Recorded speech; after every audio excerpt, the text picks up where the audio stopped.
It's not hard, but when you're faced with this propaganda cannon, which is what we're faced with, people believe things that aren't true. It's our job now to make sure that we're breaking through, that people understand that what Elon Musk is doing leads to an article you can Google. You should Google everything. Fact check me. I always ask you, fact check me. The Oklahoman today, there was a man whose benefits were just turned off.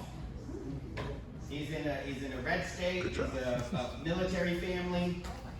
They just turned off his benefits because he doesn't know, because they don't tell him, but because he was born on a military base in Germany. That's his guess. And the Doge and Elon Musk are trying to create this fiction that there's all these people getting Social Security benefits that don't deserve, right? Donald Trump went on television and was like, there's a 300-year-old getting Social Security. Come on, the country's not even that old. 89 years, exactly. Social Security's 89 years. But the point is, these big lies are to create this confusion and chaos that they can operate their cuts under, that they can operate under. And the reason that we didn't see this one coming is because this is also incredibly ham-handed. Like, if you were trying to do evil, you wouldn't do what Elon Musk is doing because it's too obvious. And the Wall Street press are like, oh, you shouldn't go on TV and say, eliminate Social Security. Like, that's what we all want, but don't go on TV and say it. But he just does, right? And that's our opportunity. So I'm gonna take a lot of Q&A, and Nick's gonna tell me how much time I have. But I wanna tell you what works is people power paired with good strategy, right? Because I know sometimes in Florida, you all are like, who am I gonna talk to? So let me tell you, Rick Scott is the chair of the Aging Committee in the U.S. Senate. Your other Senator Moody is on the Aging Committee. I testified in front of that committee, and if you want a little laugh, you should see my testimony. It was quite good. Me and Rick Scott don't see eye to eye. This is my third time. But the truth is also that politicians have the biggest egos that you can't even conceive of it. So you know who Rick Scott hates? Elon Musk. You know why? Because all these people are calling his office and being like, what are you doing to stop Elon Musk from stealing our Social Security? And they're not just calling once or one office. And I don't know if there's anyone who works or worked in DC. These are, it is absolutely true, and it's like, they're not tricks. This is how it works. They tally your phone calls, every one of them. That's true. And you can call each office, so every district office, every office of Rick Scott's in the state, and their DC office, twice a day, once in the morning and once in the afternoon. And they'll tally every single one of them. And they come in it's a spreadsheet at the end of the day.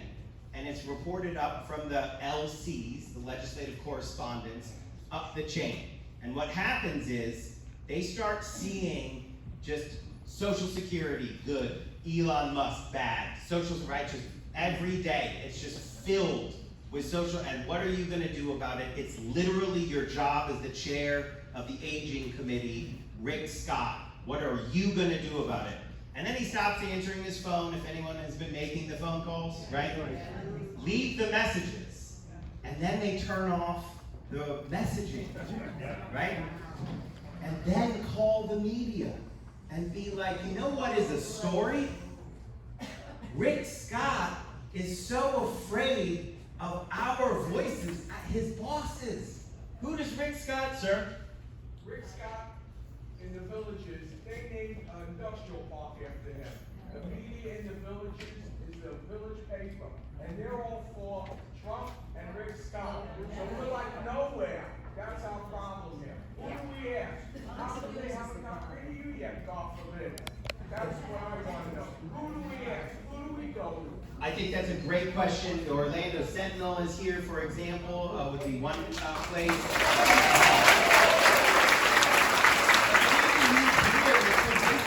Story, folks, and I take your point, sir, absolutely. The key is that they're trying to control the narrative. They're trying to control the story. But this is not a story that they can control. This is absolute outrage, real outrage from the people who are justifiably scared. Justifiably scared. What am I going to do if I lose even 1 month of benefits? That guy in Oklahoma, he luckily had the knowledge and the drive, and he spent 5.5 hours on the phone, and he got it turned back on. No explanation. I do think you all should read it. And we have this rule of thumb that if something happens and there's one news story about it, you know that there's 10 more of them that did not get a news story happen, right? This is real. I'm going to do Q&A at the end if that's all right. What we can do is create a din and a clamor that is absolutely not ignorable. If everyone in this room does 2 things, it's actually multiple things, but I always put it into 2 things, because one of them is called, I think it's 5 numbers. Not the app, that's an awesome one, and Ellen might mention at the end. 5 Calls is a fantastic platform that will help streamline your ability to do this. But you can also just go on Rick Scott's website. You go to Contact Us, scroll down, and it has all of his offices listed, and there's a phone number with each one. Phone calls are the best. When they turn off the answering machine, then call us, Social Security works, and what we'll do is we'll organize field trips down to his office. We'll all go to his office. And we'll invite the media. And when we aren't on that field trip, we'll take a field trip to the Social Security office. And we'll invite our elected officials. And if they show up, that's the story. And if they don't show up, that's the story. But what we're going to be united in saying is you are not going to close my office. They've closed 45 offices across the country already. 45 offices. Next weekend I'll be in White Plains, New York, which is the largest office that they've closed so far. I'll blame the sound. I think I missed. I should have introduced this fact, because it's so important for people to understand why system collapse is not unthinkable. There's 10,000 baby boomers who retire every single day right now. Every day. Into the Social Security system, which was already at the lowest staffing level in 50 years. And we were fighting tooth and nail to just get a little bit more money to hire some more people. And you had thousands of workers who were hanging on due to their dedication to the system, to Social Security, and the people that it serves. Right? These are workers who could retire right now. But they're like, I'm gonna stay because we need this system, what it means for the tens of millions of Americans who rely on it, and the hundreds of millions of Americans who it touches. Now, they fired 7, it might be 10,000 workers, and they created the worst working environment that you can even imagine. This is a hard job as it is, and then to go in every day and basically be called a parasite? The dedicated men, women, and friends that serve the American people being called I turn on TV. I don't even know what words they're using. But it's obscene. So people are just saying, I can't take this. So it's not going to just be the people that they fire. It's also, we've had a brain drain of people who have the most information, the most knowledge, the people who can help the most, and they're replacing them with the worst people you can imagine. The guy who runs Social Security right now, Leland Dudek, this guy was like 182. That's not the exact number, but it's not far off. 182 on seniority, right? He's way down the list. He runs Social Security now because when the former acting commissioner, Michelle King, said no to Elon Musk when he said, give me the American people's data, and she said, absolutely not. That's illegal. I will not give you the people's data. They pushed her out. And this guy said, I'll do it. And he gave them access. He gave them access to it, and then he was made the acting Social Security commissioner.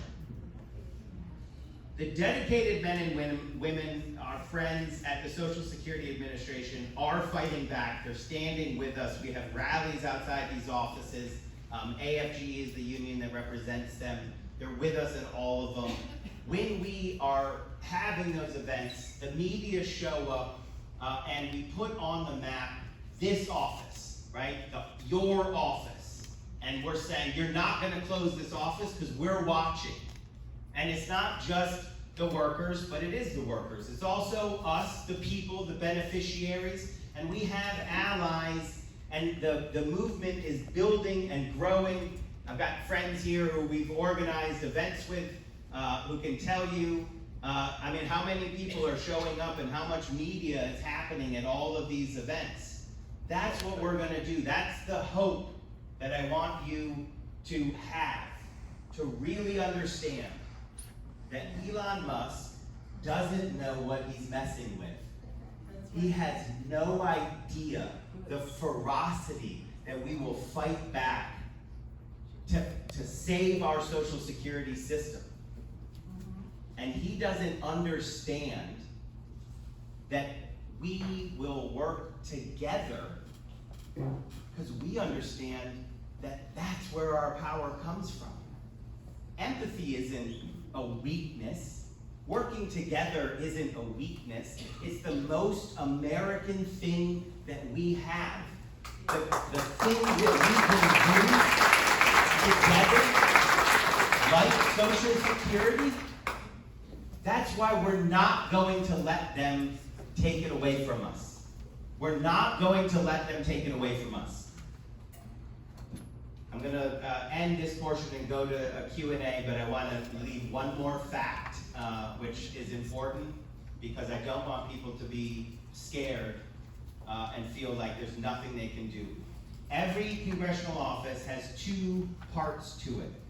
Okay, there's like the political side, governing side, and then there's constituent services. Does everyone know that? No. This constituent services side, they work for you directly.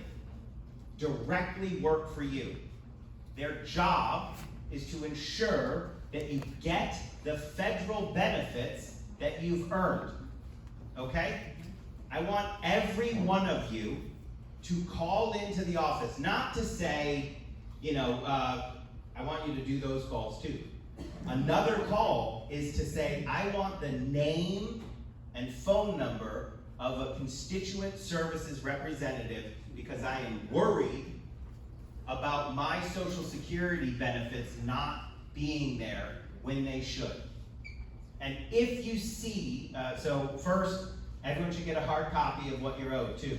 If you don't have the letter, people should have the letter, save that. That's what you're owed. Even if there's a service disruption, that doesn't change what you're owed. We will get every penny that we're owed because whose money is it? Our money. They're not going to steal it. But document it, because I don't trust those Doge kids to not fiddle around with the numbers. They just randomly turned off some guy's benefits, so why would we trust them Print it out, hard copy. Get a constituent services phone number, because that is who you're going to call. If anything is disrupted for you, for a loved one, you're going to call them, all of them, both senators and your representative, and you're going to have all of their constituent services people working to ensure that you get the benefits that you've earned, because that's their job, because they work for us. I'm going to take Q&A, but I'll try to just go from that very real piece of advice, which is get the constituent services, to the more rhetorical, we've been through hard times in America before. We've been through times when the Gilded Age, what did they call them? Robber barons, who are the same as our modern day oligarchs, right? Like, these are people who did not build anything on their own. Elon Musk's entire innovation was that people were going to buy things on the internet. That's it. He created PayPal with Peter Thiel. He didn't create the internet. We did. The American people did.